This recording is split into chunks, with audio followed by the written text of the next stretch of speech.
गाजियाबाद का एक छोटा सा लड़का जिसका नाम सावेज है स्कूल से वापस आते हुए गली के कम्युनिटी डॉग के साथ खेलने लगता है। खेलने खेलने में वो डॉग उसके पैर पर हल्का सा काट लेता है और वो बच्चा उसको हल्का सा स्क्रैच समझकर भूल जाता है। लेकिन उसको क्या पता था ये उसकी जिंदगी की सबसे बड़ी भूल होने वाली है। अगले कुछ दिनों तक सब कुछ नॉर्मल रहता है, लेकिन कुछ ही दिनों के बाद सावेज बदलने लगा। पानी से डर, बारिश की आवाज से घबराहट, थोड़ी हवा चलती तो उसकी सांसें तेज हो जाती। उसकी फैमिली समझ नहीं पा रही थी कि उसका हमेशा मुस्कुराने वाला बेटा अचानक डर के साए में क्यों जी रहा है। उन्होंने गाजियाबाद से मेरठ और दिल्ली एम्स तक दौड़ लगाई, लेकिन डॉक्टर ने सिर्फ एक ही बात कही, अब बहुत देर हो चुकी है, क्योंकि रेबीज के सिम्टम्स शुरू हो चुके थे। और अगर रेबीज के एक बार सिम्टम्स शुरू हो जाएं, तो दुनिया का कोई भी डॉक्टर आपको उससे नहीं बचा सकता। दोस्तों, ये कहानी सिर्फ सावेज की कहानी नहीं, ये उन हजारों बच्चों और घरों की कहानी है जो रेबीज को एक छोटी सी बात समझकर अपनी और अपने बच्चों की जिंदगी दांव पर लगा देते हैं।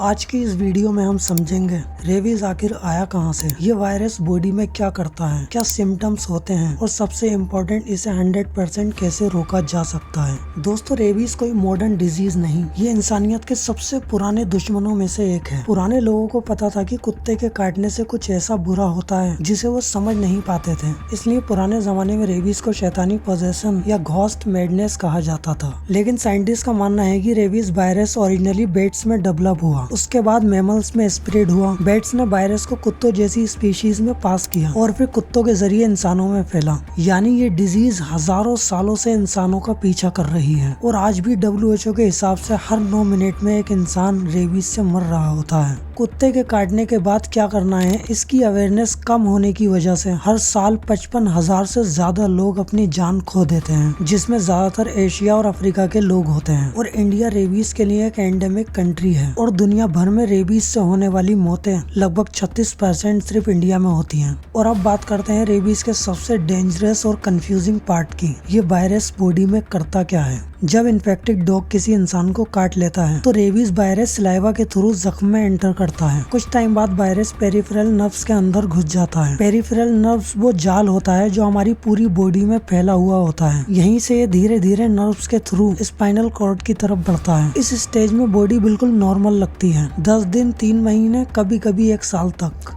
स्पाइनल कॉर्ड पहुंचने के बाद वायरस बहुत तेजी से ब्रेन तक पहुंच जाता है। यहीं से ट्रेजेडी शुरू होती है। ब्रेन में पहुंचने के बाद वायरस न्यूरॉन सेल्स को हाईजैक कर लेता है और इसके बाद विक्टिम का बिहेवियर धीरे धीरे बदलने लगता है। घबराहट, हल्का बुखार, बाइट वाली जगह पर झटके फील होना, आवाज में बदलाव, डर, सोचने समझने में प्रॉब्लम। पर अभी भी विक्टिम को समझ नहीं आता ये रेबीज है। इसके बाद विक्टिम में ये सिम्टम्स डेवलप होते हैं। हाइड्रोफोबिया, पानी देखने से पैनिक अटैक, गला 1 सेकंड में ब्लॉक हो जाता है। एरोफोबिया, हवा लगते ही झटके, पैनिक, सांसें रुकना। एग्रेशन प्लस कंफ्यूजन, कभी हंसना, कभी रोना, कभी चीखना। ये सब ब्रेन इन्फ्लेमेशन की वजह से होता है। इसके बाद पैरालिसिस शुरू होना, बॉडी के पार्ट धीरे धीरे फेल होने लगते हैं। Leg fail, body numb, eye freeze, patient चुप हो जाता है। इसके बाद आखिरी स्टेज में brain fail, heart fail, lungs fail, victim coma में चला जाता है और 24 से 48 घंटे के अंदर उसकी मौत हो जाती है। और दुनिया में अभी तक कोई इंसान नहीं जो सिम्टम शुरू होने के बाद रेबीज से रिकवर हुआ हो। अगर किसी कुत्ते ने आपको हल्का सा काटा है और आपने ये सोचकर छोड़ दिया कि ये हल्का सा स्क्रैच ही तो है, तो जान लो ये आपकी जान लेकर ही छोड़ेगा। अगर किसी इंसान को किसी डॉग ने बाइट किया है तो ये 4 स्टेप उसकी जान बचा सकते हैं। पहला, जिस जगह काटा है उसको 15 मिनट तक सोप प्लस पानी से धो। दूसरा, तुरंत रेबीज वैक्सीन लगवाओ 4 डोज। तीसरा, अगर जख्म अगर गहरा है तो रेबीज इम्यूनोग्लोबिन IRG लगवाओ। चौथा, डॉक्टर को फुल डिटेल बताओ। बच्चों को ट्रेन करो, उनको बताओ अगर कुत्ता काट ले तो तुरंत बताना, छुपाना मत। अगर आपको ये वीडियो पसंद आई है तो इस वीडियो को अपने दोस्तों और फैमिली मेंबर के साथ शेयर करो, शायद आपके एक शेयर से किसी की जान बच सके। Thank you.